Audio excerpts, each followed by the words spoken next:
Raquel. This is Recovery to Wellness, where survivors radiate badassery. Welcome back to my channel. If you're new, hello, hi, it's nice to meet you. And feel free to jump into the comments and everything. So it's currently July 3rd, 2023. This is the second take I'm doing because I kind of went in more detail in the first take and I don't like how it was going and aborted it and just like stopped where I was. So if you're new, I guess the relevant stuff is, I won't go into anything related to methods here, like suicidal methods or like self-harm stuff or anything like that. So there won't be any of that. I guess I'm gonna talk in part a message to my past self 6 months ago and a message to my future self 6 months from now.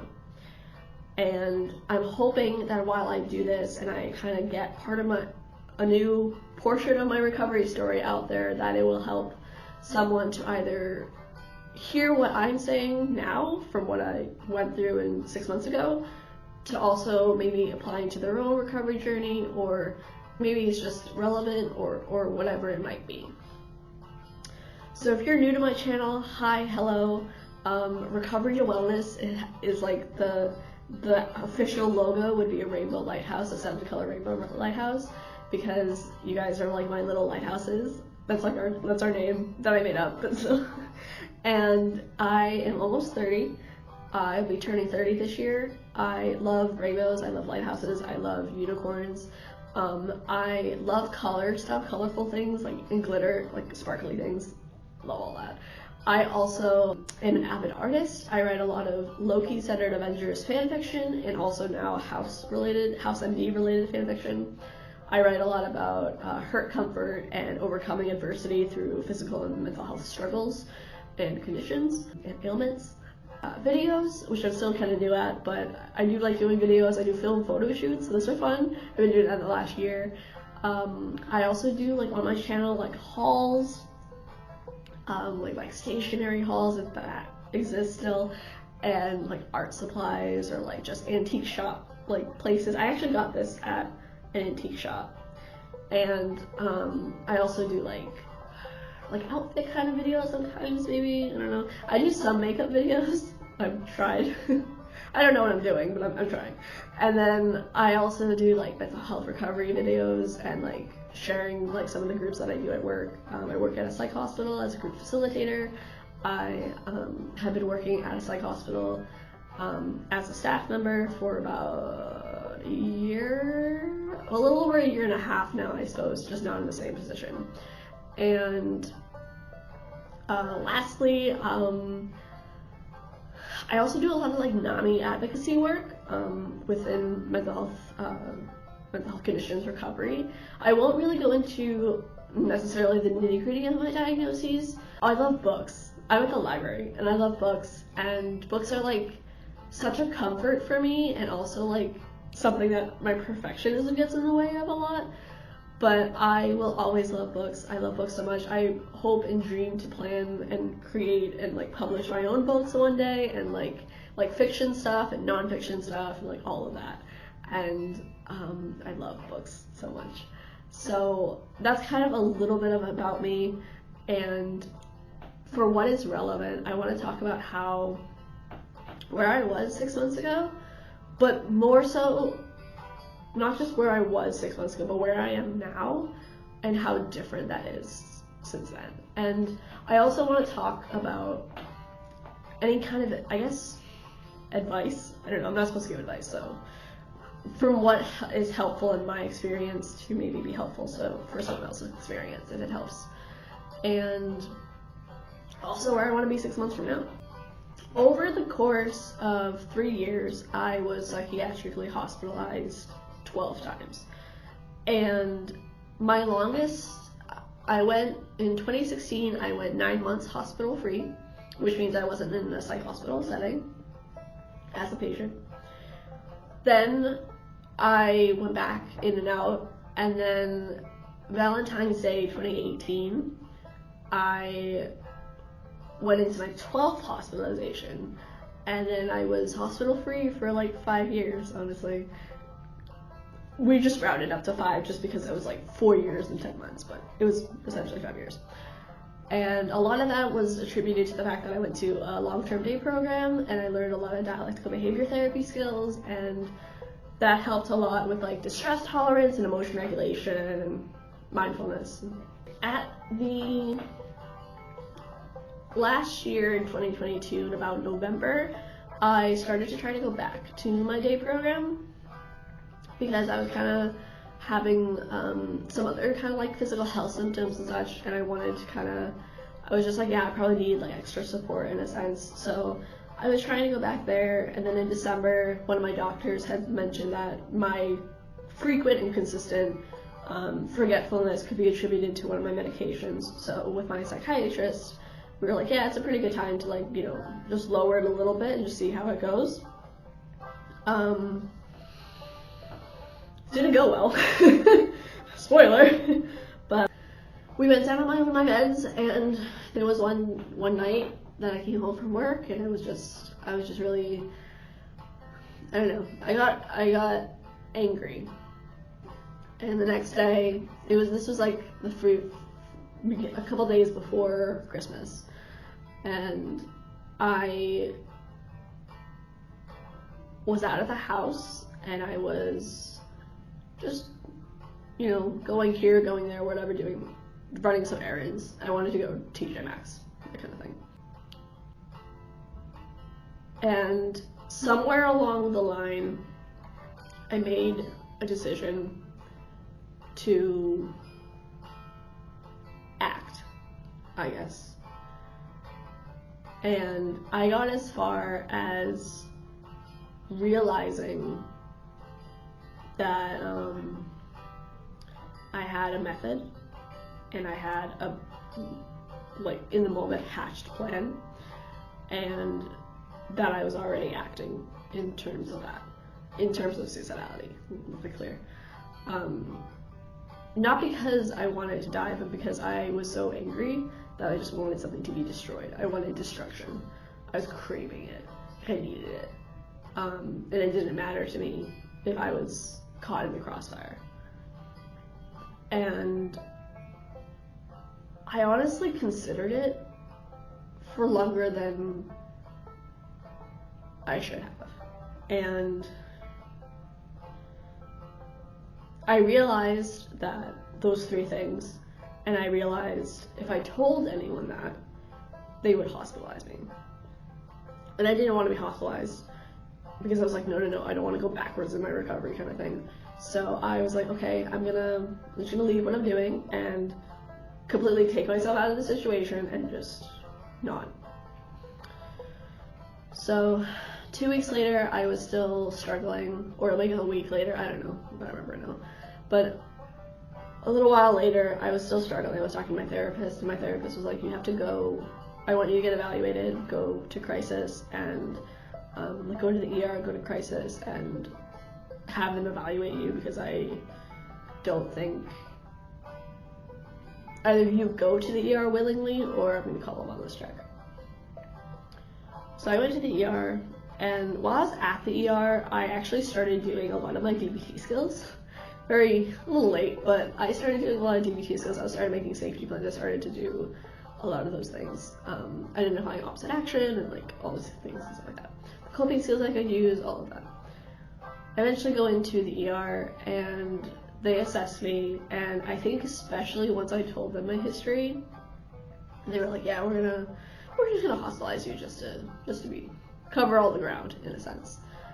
And that was difficult, because I had always accepted that I would have to go back to the hospital at some point, because I can't control what happens in life. So I had always accepted it, but it never really occurred to me that it would happen at that point in time now. Like it was like I knew it would happen in the future at some point, but it didn't feel like it would happen, like now would be the future. Like the new year would be, okay, 2023, I'm in the hospital. But it was, and there was a really pivotal conversation I had when I called out of work with one of my coworkers. And my coworker asked me if I had checked my email, And I was like, no, I'm not home right now, kind of thing. And they told me that I was nominated for an award and I was going to be receiving it. And it's like a big deal, kind of thing. And I attribute that lesson as like the biggest thing ever. Like, for me, because it was like, I felt seen for who I had become being 5 years hospital free, rather than who I had been 5 years prior, 12 hospitalizations. And I understand, and I agree too that especially how I was presenting, like I needed some time. And a psych hospital, it's not a forever thing, and the main purpose of the psych hospital is to restabilize the patient, in a sense. Where someone struggling with psychiatric issues, ideation, suicide ideation, homicide ideation, that kind of thing, self-harm, or like even general eating disorders, or psychosis, or needing a medication adjustment, that kind of thing, all of those things. The psych hospital is not the ending point, the psych hospital is the starting point. And actually, all the work for recovery happens outside of the psych hospital. So, I didn't know it then, but that conversation with my coworker would be like a giant lighthouse, because I decided then that the life I had created, that I had spent 5 years creating for myself, the fact that I had always been like a tree and put my roots into the ground and tried to have more things to lose than I could ever possibly gain, that mattered, and that meant something. And like, it was also a really good depiction of how it's always darkest before the dawn, and how like it's always darkest before the dawn and good things are on their way. Like, hold on, good things are coming. And like, there's actually a drawing that I did when I was in the ER, because I had crayons. They wouldn't let me have my own crayons, but it just says, but hold on, good things are on the way. It's always darkest before the dawn. It's all in crayons. And that was such a help. And there's like a video game that I've played, I haven't finished it, but it's called Journey of the Broken Circle, and it's a perfect example of what was happening to me 6 months ago, where this broken circle is missing a piece, and he goes on a journey to find himself, be whole. And he meets little friends along the way that temporarily fit into him, and they kind of progress into the next part of the story. And so he's trying to become whole, trying to be fixed, trying to be, find what is missing, in a sense. And there's a part in the game where he's kind of all around these dark clouds, and there's like, if you go into the lightning bits, then you die and start over, and you have to get through all this dark stuff. And there's these dark clouds around too, the other like monstrous clouds that are like saying you're never good enough, you'll never be good enough, and you're awful, you're horrible, you should just not be alive, in a sense, I think. I don't know how true that is, but you get the gist.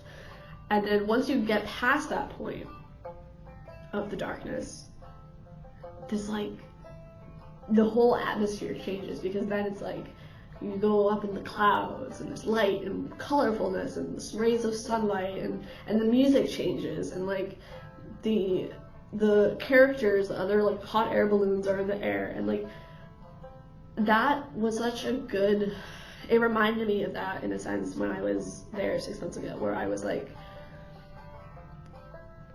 it's always darkest before the dawn. Like, the darkest part is usually what precedes the brightest, most amazing transformation. And it's painful to have to go through the darkness, and it won't be easy, and it will always be worth it. And that was a big thing. So I wound up fast forwarding.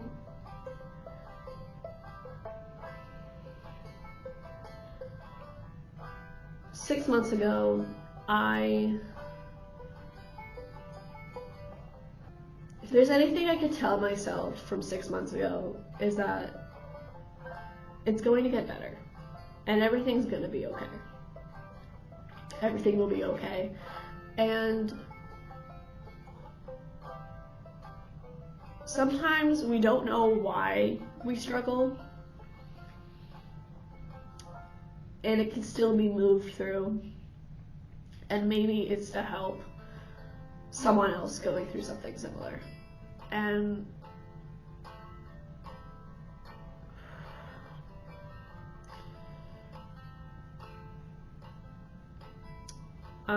past Raquel, you didn't realize at the time, in the moment, when things were intense, that your life could have such an impact and a ripple effect. And you get to still be here to experience that and move your career professionally and have a voice and a channel and a life. And I know it's gonna be hard, and it probably will be again in the future, but at the same time, you're also really strong, and you're a survivor radiating badassery, and you're gonna go out there and you're gonna make something or someone better. And you don't even know it then, 6 months ago, but you're gonna have a career change, you're gonna have more on the horizon, and it's not our trees, it's gonna be a roaring sunrise and lighthouses and creativity and light and rainbows. And it's gonna be so good, and it's gonna be so worth it. And you're gonna be less stressed, and you're gonna be a lot happier, actually. And 6 months from now, I don't even know. I don't know if we can really even quite imagine it in a sense. But if we had to, I think we'd say that it's still gonna be okay. That everything will work out. And you'll probably still be working. I imagine you will be. You better be. And by that point, you might be full-time. And if you're full-time, how are you spending your time? Because that's amazing. We've never worked 40 hours before. But I imagine that you're probably picking your time like pennies or like peanuts and just gathering as much time as you can, and then hopefully still uploading frequently online and still creating things, and maybe actually creating more of your projects and like your recovery art projects that you haven't touched in years, or creating new groups for work that you can help to be that light and be that lighthouse for other patients that are going through similar things to what you went through 6 months ago, or I guess technically in this future example, a year from ago. And so, a year from ago? A year from ago. I'm a writer. But you have such a light and a story worth telling. And vulnerability will always be a strength. And you get to do something, hopefully for the better, to make positive change. And while you still are here, I want you to remember that and keep going. And when the darkness comes, and it likely will at some point, just remember who you are, what you stand for, and where you can go from here. Because as long as you're alive, you're still able to transform and evolve and grow and change. And that's a beautiful thing that not everybody has. And so don't take it for granted. Don't waste a single minute. And you just, when it's hard, just get by each second at a time. And just create things so that you can feel a little bit more free. And so you can also maybe help to inspire other people who are either know that you have struggles or just see you as another, professional in a sense. And that's, I guess, what I want to end this video with, is that 6 months from now, a year from now, I want to still be working, I want to still be in my professional career, and I want to still be creating things. I hope like 6 months or a year from now that I have finished some of my actual projects, like my video series or whatever, and actually be shooting at like different libraries and stuff, like film photo shoots and stuff, and go on a vacation, plan a vacation, do more adulting, and read books. Read the books. I love books, but I have some problem with them. But yeah, I think that's all I'm gonna say for this video. I got like super emotional in it, which is different. I didn't think that would happen, but so that's interesting. Thank you so much for watching. I am going to try to get this video out again as close or near to July 6th as I can. Let me know in the comments what you thought. Is there any message, a hopeful message that you want your past self, which is your current self, which will eventually be your future self, anything you want them to know? Stay safe, and much love and light to you. And if you can't see the lighthouse in the storm, remember that it's still there, and there's still a light shining, and no matter how deep you are in the hill of despair, there is still the other hill of hope and light nearby. And not only that, but there's a valley in between. And you can come to the middle path, and you can reside there between the both dualities. I don't know. I'm still working on that group, but like living in between the valleys is what that group is. But the idea that there is a lighthouse on the other hill and there's a light shining, even if it's really dark and you can't see, and yet it's still there. That hill still exists, that valley exists, and you will be there again soon. It's just a moment. So, alright, I gotta work on my metaphors, and I gotta work on editing and video editing and also writing stuff. So yes, thanks so much, and yeah, bring tissues because apparently we cry in this video. I can see a lighthouse through the smoke. Everything is lost, I know.